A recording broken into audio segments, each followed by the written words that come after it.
Hi there. This is kind of a long episode, so I'm not going to do much of an intro, except that my name is Aaron Chidsey, and this is the Isms and Schisms podcast, where we demystify theological jargon one ism at a time. You might say we deconstruct theology, at least to see what it is and what it means. Theology is important, and I think everyone should do it, and I want to make it easy. That's what this is all about, and I'm glad you're here. This week's topic is deconstruction.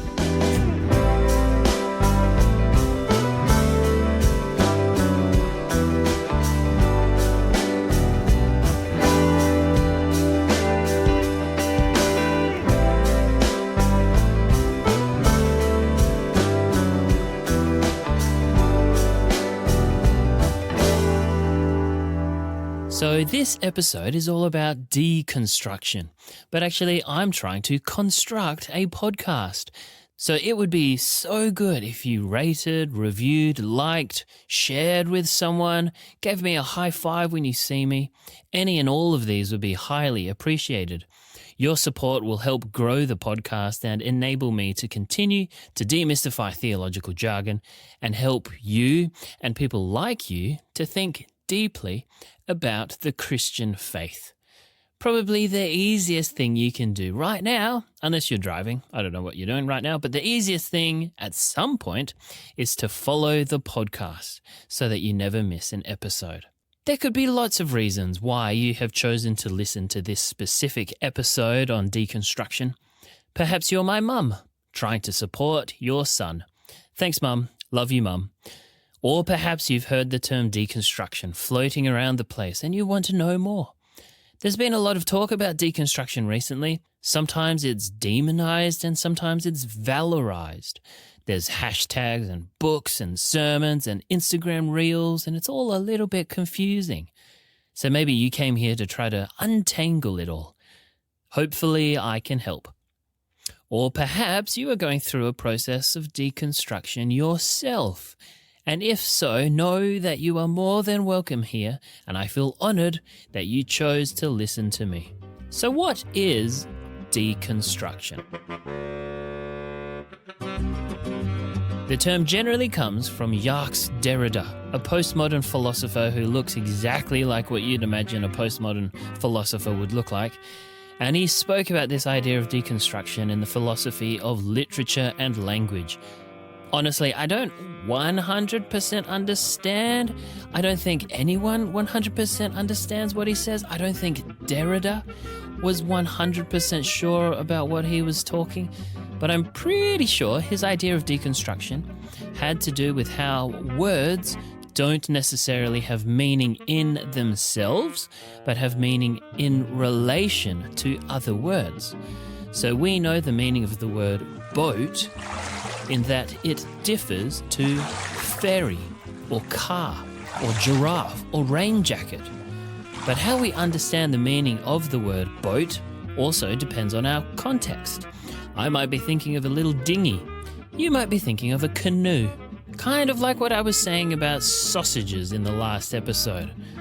But when you can put the concepts of boat and sausage together, you get a sausage boat, which is like a stuffed sausage stuffed in cheese and honestly looks delicious. But that's not what we're here for today, although maybe it should be. When applied beyond literature, Derrida's idea of deconstruction extends to all things in the sense that the meaning of every thing and every person and every moment exists in permanent tension with everything else. No thing has any objective meaning in itself, but draws its meaning from its relation to other things. And so things can have multiple meanings, which then means that when people read texts, such as Christians reading the Bible, there is no universal meaning to be found. And in order to understand what the author was trying to say, it is necessary for us to deconstruct the words and analyze the language. Hence, deconstruction, I think. So when Christians today use the term deconstruction, sometimes they're using kind of the simple definition of that word. They're just pulling it apart, pulling something apart, pulling their faith apart. But sometimes it's in the vein of Derrida's deconstruction, a reaction to universal objective authority claims. They are reacting against the claims to absolute truth that they are hearing from preachers, which doesn't quite line up with their experience of reality, I think. It's actually a bit of a catch-all phrase, deconstruction. It generally refers to the process of re-examining their faith. Consider a house. There's lots of ways to deconstruct a house. It might be full-on demolition with a wrecking ball and dynamite. Or it could be pulling it apart, piece by piece, trying to recover as much of it as possible, the expensive electrical cords or that heritage exposed brick facade. Perhaps it's deconstructing a Lego house.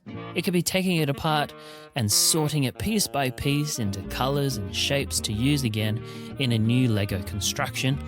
Or perhaps you would do it the way I would prefer to do it, dropping it from a height and seeing it smash. Faith deconstruction ranges from demolition to doubt and everything in between. Though I don't actually think deconstruction is synonymous with destruction. I think deconstruction is something that is involuntary and unwanted. That is, people go down the deconstruction path by forces beyond their control.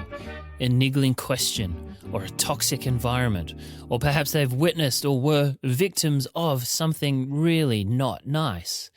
And the faith that once gave them peace and security was now distorted, and they were set afloat on an ocean of uncertainty without a paddle.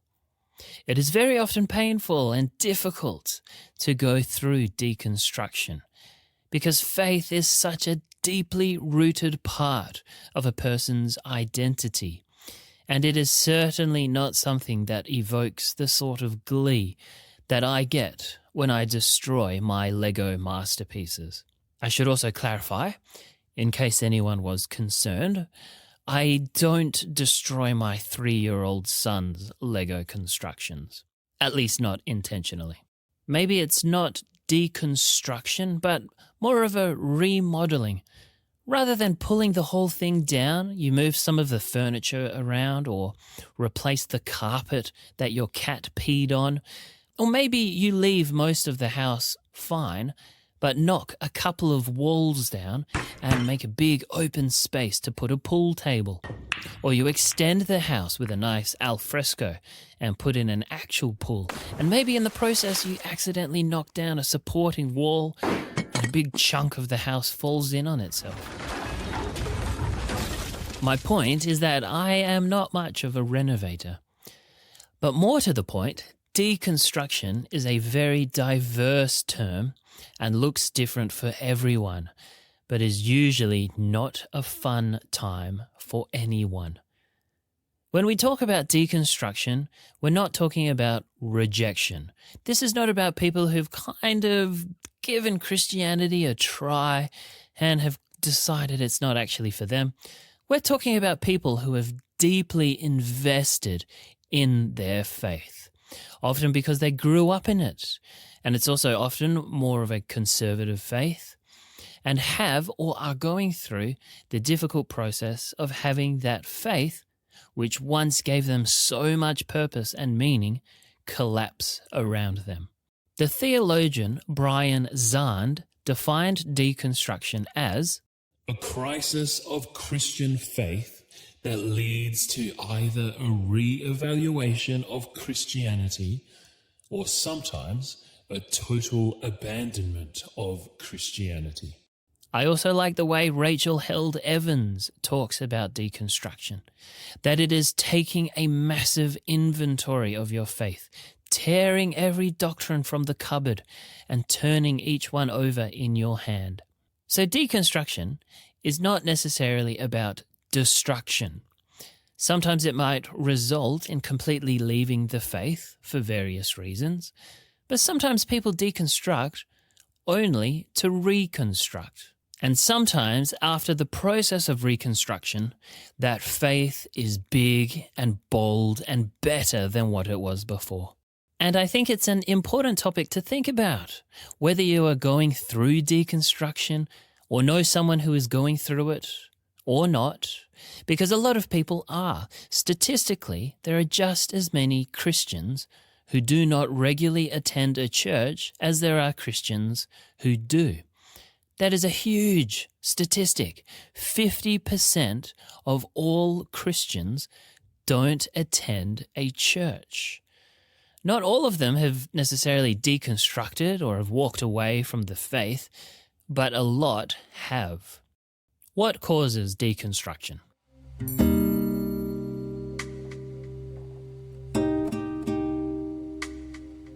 More often than not, it's corruption or abuse within the church that leads someone to deconstruct their faith.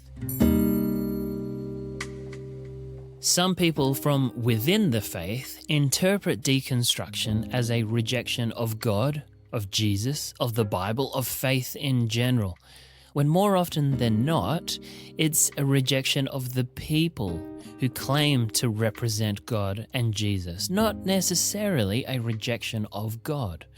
More specifically, they are appalled at the corruption, abuse, hypocrisy, dogmatism, racism, sexism, homophobia, bitterness, any number of things that they see in the church. And they might think that if that's the fruit of Christian faith, maybe I don't want to be a part of that.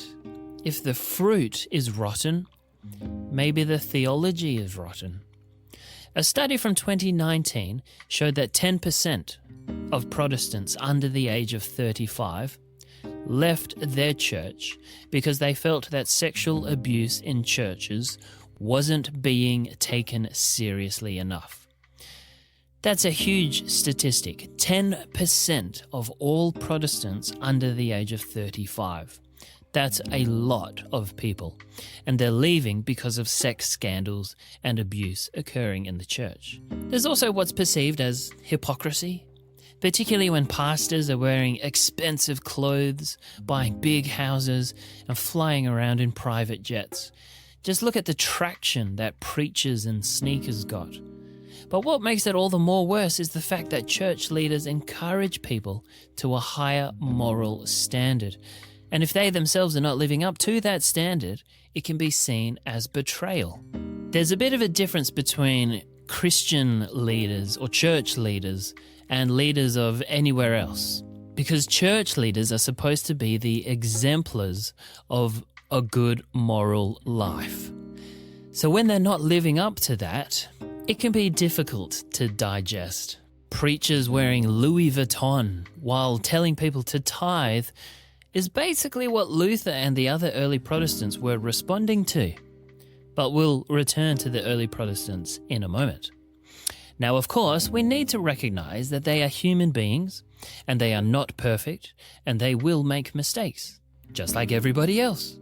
We need to extend some grace to church leaders. But we all know that there are small mistakes, and there are big mistakes.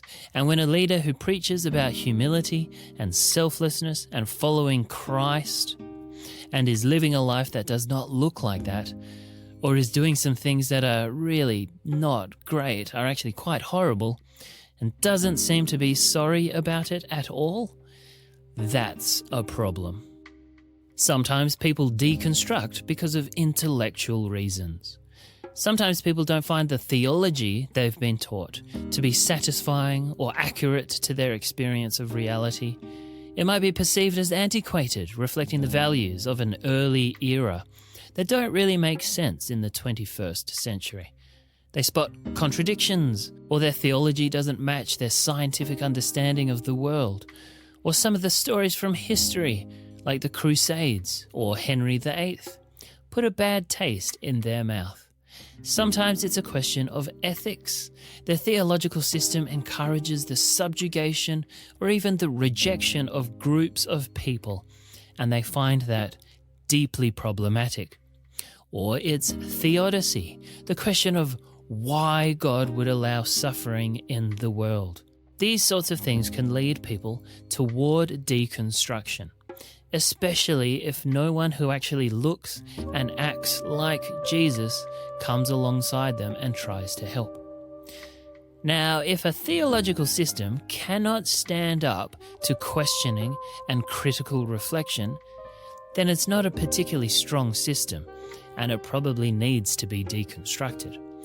Like a house built on a poor foundation with weak walls and a roof with holes in it, when the wind and rain comes, it's gonna fall over. Critical reflection on the faith that you identify with is really important. And if it doesn't stand up to those critical questions, if it doesn't give good answers, pull out that wrecking ball and start smashing it down. Another issue is the internet. Generally, up until quite recently, almost everyone would be born into a particular religion and would die in that religion. But these days, there is so much diversity, so many voices, so many ideas, all of which can be accessed in the palm of your hand. And so people are being exposed to new things all the time. And I think this is a really good thing that can lead to a better humanity, but much of it can conflict with people's beliefs. And so deconstruction happens more often and much faster because they are being exposed to other ideas than what they were, say, 500 years ago. I would suggest that it's not deconstruction that's new. It's the proliferation of ideas and exposure to different worldviews. The theologian Gregory Boyd wrote, "It's much easier to remain certain of your beliefs when you are not in personal contact with people who believe differently. But when you encounter people with different beliefs, and when those people's sincerity and devotion possibly put yours to shame, things become quite a bit more difficult." Also, sometimes people just burn out. Sometimes their religion and the practices and beliefs they hold to take a lot of effort to maintain. They're not life-giving and are actually life-detracting. The particular church they are a part of just takes, and is not a particularly healthy place.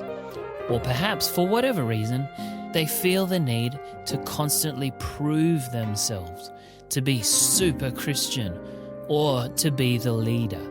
And it's just draining. And eventually they run out of steam and it all collapses. This sort of faith, obviously, is unhealthy and should be deconstructed and reconstructed into something that brings only good things into their life, that it gives life, that it gives purpose and meaning and joy and satisfaction. If religious and spiritual beliefs and practices are not giving any of those things, and it's actually a chore, change it. Do a quick little remodel, or a big one if needed. I mentioned before that it can be a very painful process, and that it is rarely an intentional decision. No one sets out on the path of deconstruction because they want to. They only do so because something is not clicking, something is not making sense, and it's usually just a little question at first, and they don't get a good answer. Sometimes it's much bigger, something horrible happening to them, or they witness something horrible, and they become completely and understandably disillusioned. But a person's faith is a core part of their identity. It is a deep-rooted thing that shapes how they view reality and how they interpret what's going on around them. Everyone has a set of beliefs deep down inside them, be it religious or spiritual or not, and they become intertwined with the person's very identity. So to have those beliefs shaken is extremely destabilizing, and it can cause all sorts of existential problems. And unfortunately, quite often, people might lose family or friends or whole communities. I personally know people who have left a particular religious context and have been disowned by their very family, by their parents, because of it. It's very sad. It's very lonely. It's very isolating. And some people might come and say they weren't really Christians in the first place. If someone can walk from the faith, or if their faith can be reconstructed, that looks very different to what it was before, to the point where some people might not think it's actually Christian at all, then were they ever truly Christian? Well, that's not up to us. We can't possibly answer that. That's up to God and that person. But I do believe that people can have a genuine faith and then turn away from that faith. Listen to my episode on Arminianism for a little bit more about that. When we look back through history, we see deconstruction happening relatively regularly. The Apostle Paul, he deconstructs his Jewish faith and reconstructs it in light of his experience of Jesus and seeing Jesus as the Jewish Messiah. And when you read Acts and Paul's letters, it's clear that this was actually quite a painful process for Paul. Then in the Protestant Reformation, Luther and Calvin and the others pull the whole thing down. Let's do this. They see corruption and bad theology, and they react. They didn't want to. Luther was a Catholic monk who never wanted to start a reformation. He just wanted to chat about indulgences. He didn't think they were right. No one listened to him. A nagging doubt in his mind led him down the track of deconstructing his faith to reconstruct it in a brand new way. Dare I say it, Jesus himself deconstructed. He didn't like what the Jewish faith leaders were doing. It all didn't sit well with him, and he started questioning. Literally, he asked so many questions. That's all he did, really. In his famous Sermon on the Mount, he compares himself to Moses and dares to suggest that Moses needed some updating. You've heard it said, but I say to you. So I kind of think that deconstruction is an age-old Christian tradition. Some people, of course, might say that that's not deconstruction, that's reformation. But honestly, realistically, what's the difference? People today deconstruct because they see corruption or they see bad theology. That's what Jesus, Paul, Luther saw. They were responding to corruption and what they saw as bad theology. They didn't want to do it. It was painful for them. One thing led to another, and eventually their beliefs were completely different. And it seems to me that many people who are deconstructing today are in fact reforming the church, or at least the tradition that they are a part of. The German theologian Karl Barth said, "Ecclesia semper reformanda est," meaning the church must always be reformed. The church is constantly deconstructing and reconstructing, and it really should. I think I've gone through the process 6 or 7 times. Can't wait for the next one. To go back to the analogy of deconstructing a house, sometimes a house needs to be pulled down, otherwise it will fall down. In fact, it's important to continually maintain a house to make sure it doesn't start leaking or crumbling or cracking. And in order to do that, you might need to do a little bit of deconstruction. Take out an old bit to replace it with a new bit. Pull out your kitchen cupboards, which don't make you feel the way they used to make you feel, and install nice, clean ones with soft closing doors. They're the best. I'm amazed and a bit disappointed at the responses of people to the deconstruction movement. There was not really a movement, but anyway, I've just seen so much hostility. Going against the status quo will always face resistance, so I guess I shouldn't be surprised. And perhaps the fact that there has been so much resistance is a sign that there is something worth deconstructing.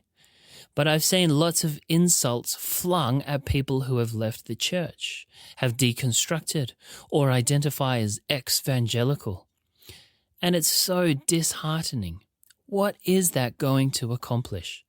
Calling someone an apostate? saying they were never Christians in the first place, that they've been possessed, all really unhelpful. Don't do that.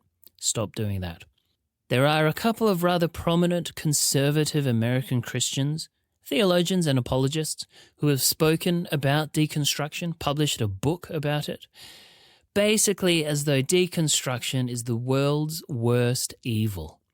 They insist that a root cause for deconstruction is when people don't treat Scripture as the authority for truth. And I find this a rather naive and oversimplistic take on deconstruction. Not only is this turning the Bible into something that it isn't, and expecting it to function in a way that doesn't really work, and expecting everybody else to think the same way about you, about the Bible and your interpretation of the Bible, but it's completely sidestepping the real reasons why people deconstruct. That people might have critical questions about Scripture, for which they are not being given a good answer. It's usually less about the Bible and more about dogmatic, oppressive theologies, abuse of power, and all the other reasons we've already listed. But I do wonder, where really is Jesus? With the confident and the self-important, or the one who is struggling and doubting and questioning and being ignored or rejected? I know where I think Jesus would be.